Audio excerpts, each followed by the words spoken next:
Welcome to the latest episode of What's Up, What's Down. I'm Brandon. I'm Courtney, and this is your entertainment recap show where we discuss the ups and the downs of entertainment this week. Let's get started. This past weekend, Avengers Age of Ultron debuted in theaters and made a whopping $187.7 million for its North American release. However, the film's hopes for topping the Hollywood box office opening were thwarted by the high-profile Mayweather vs. Pacquiao match and fell short of its predecessor, the 2012 Avengers, by just around $13 million, but still pretty impressive. Nonetheless, the movie was fantastic, and I give it a total up. Speaking of Avengers, Scarlett Johansson hosted SNL this past weekend, and the show featured an SNL parody of her character Black Widow. The parody, titled Black Widow Age of Me, is a fake rom-com about the spy finding love in the villain Ultron.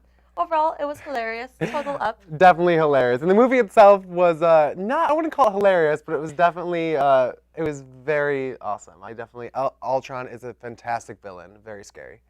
Suicide Squad director David Ayer released the first official photo of the main characters in the upcoming film. Harley Quinn looks awesome. Only a week after we got our first look at the Joker, Ayer posted a group photo which features, like I said, Harley Quinn, Killer Croc, Deadshot, and the rest of the Suicide Squad. The photo has met with mixed reviews with fans of the series, but nonetheless, I am super pumped, giving that an up as well. As many of you know, it's the week of May 4th, and the Star Wars fans will be excited to know that new photos of the upcoming film have been released. The new photos were shot by Vanity Fair photographer Annie Leibovitz and is the cover story for the upcoming Vanity Fair issue. So may the 4th be with you, Courtney. May the 4th and may the 4th be with you on pronouncing last names correctly. Sorry, my apologies. Some down news for Star Wars fans, though. Director Josh Trank has left the upcoming Star Wars project due to some setbacks. While this is a huge bummer, The Force Awakens action figures will actually be in stores this September, so can't wait to play with those. Collectors, children, keep an eye out. In music news that could be up or down depending on if you're a fan of Kanye West. After announcing back in March his upcoming album title will be titled So Help Me God, he announced over Twitter this weekend that he will be changing his album name to Swish. No? Don't do that. Okay. Okay. Although Kanye has released a few tracks from the album Swish, it does not currently have a release date.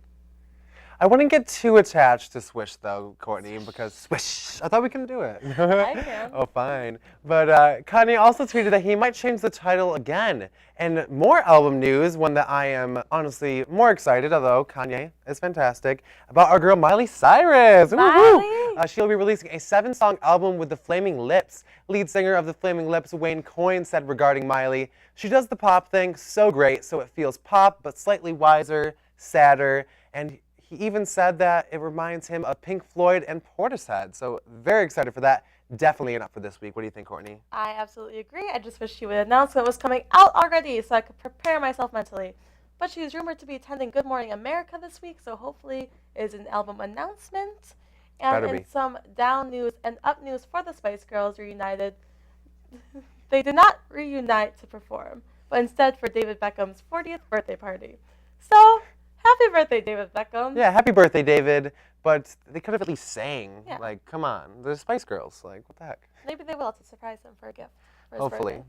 But they didn't show us. What a bunch of jerks. For music, Britney Spears is back. Woo! Finally, Britney bitch. Can't wait. She's on the music scene once again. This time she's back with rapper Iggy Azalea. After leaking early on Saturday, the track titled Pretty Girls is now on iTunes and is ready for the summer season.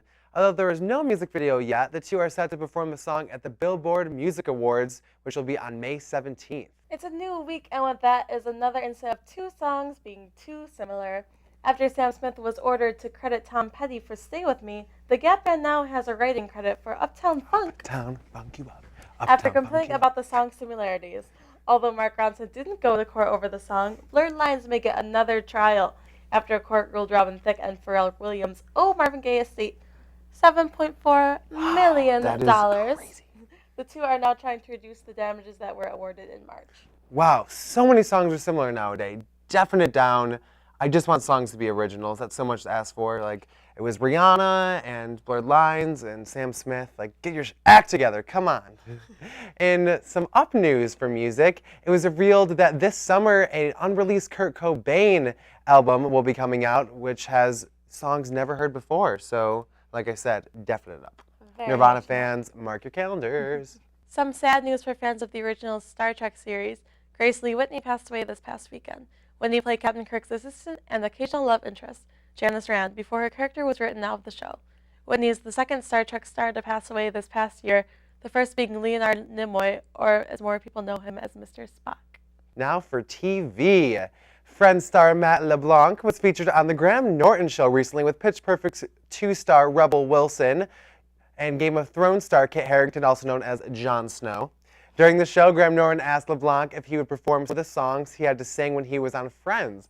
If you haven't seen it, it's absolutely hilarious. Some of the songs featured a number through the perspective of Sigmund Freud and other about two guys who have similar looking hands. This hand is your hand. This hand is my hand. Okay, that's enough. I just love Friends. I'm sorry. Me too. Over the weekend, boxing fans tuned in all around the world for the Mayweather-Pacquiao boxing match.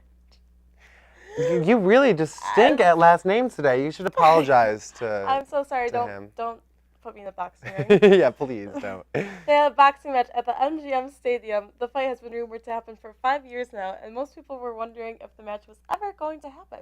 The match ended with Mayweather winning the round, and there was a huge backlash from his fans saying that they were disappointed with Mayweather's fighting style. There is some speculation as to if the match was fixed. First you can't get last names, and now you're just stuttering, Courtney. You need to get your act together before I put you in a boxing match. Who do you think would win? Me and you? Yeah. Me. Yeah, right, okay. I would win.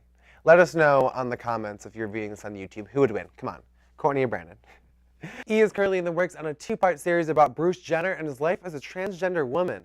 The clip premiered on the Today Show recently and is extremely heartfelt. The feature will include members of the family like Kris Jenner and will air this summer.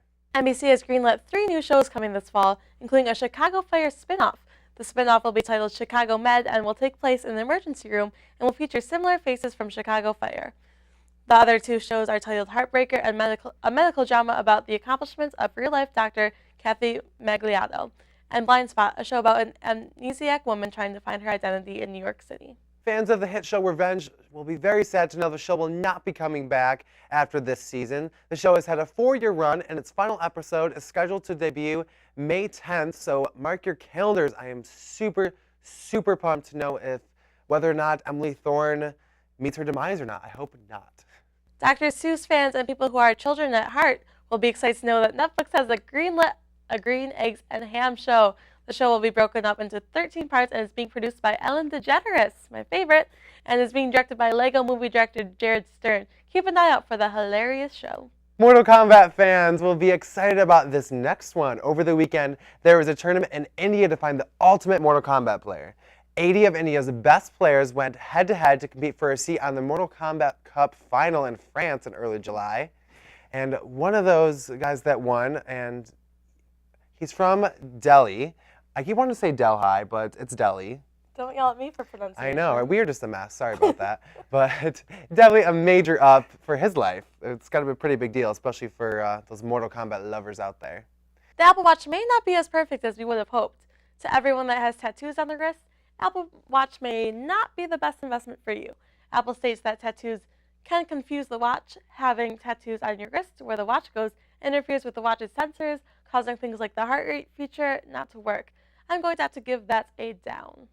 Now continuing with gadgets, the CEO of SurveyMonkey and Facebook's COO's husband, Dave Goldberg, died at age 47. So very sad, definitely a down. This was unexpected and the cause has not yet been determined. His colleagues at both SurveyMonkey and Facebook have spoken up about Dave's deaths, including this statement from SurveyMonkey. Dave's genius, courage, and leadership were overshadowed only by his compassion, friendship, and heart. His greatest love was for his family. Our sympathy goes out to them and to all who were touched by this extraordinary man. We are all heartbroken. We hope that the family is getting all the support they need. Like we said, a definite down. We wish them all the best. Yes, that's very sad. Now gossip. Moving on to gossip. Starting off with an up, the royal baby is finally here. Her name is Charlotte Elizabeth Diana, and overall there's been a positive reaction to the name and the baby in general. Twitter was blowing up with the hashtag #RoyalBaby, and hundreds of well-wishers have gathered outside St. Mary's Hospital to catch a first glimpse of the new princess. Harry Potter fans, we have an up for you. The anniversary of Fred Weasley's death was just this past weekend. It was the Battle of Hogwarts. J.K. Rowling tweeted an apology saying, "Today, I would like to say I'm really sorry about Fred, asterisk, bows head in acceptance of your reasonable ire." Fans then asked Rowling why she apologized for Fred's death instead of the other deaths like Tonks and Lupin and so many other beloved characters that she killed off. Still not okay, JK. But she responded by saying, "I thought I might apologize for one death per anniversary. Fred was the worst death for me, so I started with him. And JK, also the worst death for me, except for Hedwig. Not okay. Really, a down."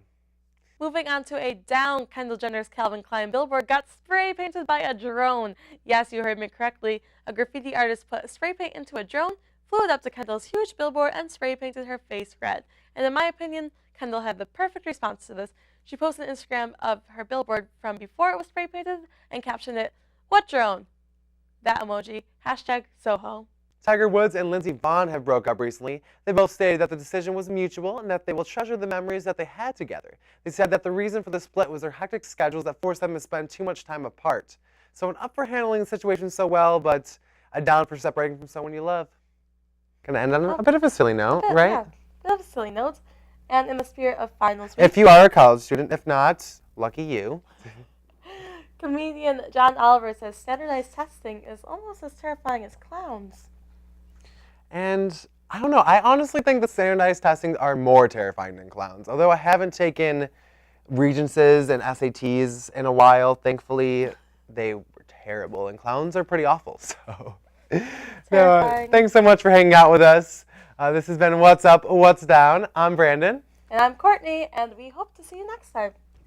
And what about if they're viewing this on YouTube, Courtney? If you're viewing this on YouTube, make sure to leave comments about what we talked about, like TV, gadgets, movies, all that gossip. Do it. Come on, let us know. You know you want to. See ya. Bye.